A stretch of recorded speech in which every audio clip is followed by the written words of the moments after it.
In a quiet, unassuming street in Hackney, London, there's a small tea room with a sign barely visible through the fog of time: the Willow Leaf. Its owner, Chamana Kim, is a 50-year-old British Korean man with a quiet disposition and a peculiar way of looking at the world.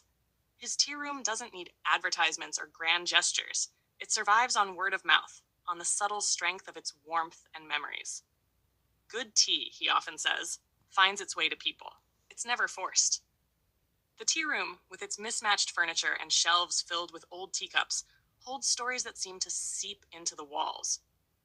A little brass teapot, a stack of well worn recipe books, each one filled with handwritten notes from his grandmother, who had once taught him the secret art of brewing.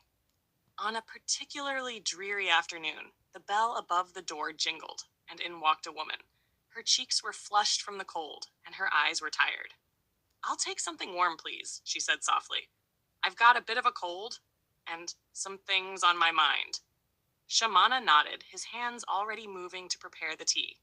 "For the cold, I'd suggest yuzu and ginger," he said as he poured hot water over the leaves. "For everything else, I recommend a bit of cinnamon and a whole lot of quiet."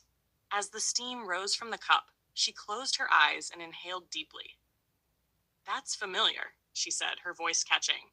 "It reminds me of my grandmother. She used to make something like this every winter." Shamana smiled, not looking up. Grandmothers are good at leaving little reminders behind. Little gifts, hidden in plain sight, for when we need them the most. The woman started coming in regularly, always on the same day, always with a quiet, unspoken sadness that seemed to hover just beneath the surface. They spoke, but not much. He never asked, and she never offered more than was necessary. One day she asked, "Chamana, what does your name mean?" He paused, looking down at the tea leaves. "It means truly met," he said simply. "My grandmother chose it, but she said it would help me find people who were meant to be in my life." She smiled, though it was tinged with something sad. "Well, I suppose that's working." "Yes," he replied, pouring the tea. "I suppose it is."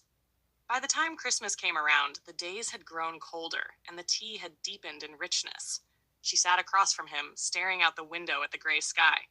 "I suppose it's not really about the tea, is it?" she asked, breaking the silence. "No," he replied quietly.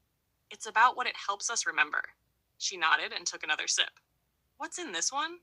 she asked. He looked at her, his eyes warm but unreadable. "Yuzu, Earl Grey, cinnamon, and a spoonful of memory." The woman stayed silent for a moment, the weight of the words hanging between them. Then she smiled faintly, as if in understanding. I think I've been needing a bit of that lately." And so, the tea room remained, quiet, humble, and unassuming.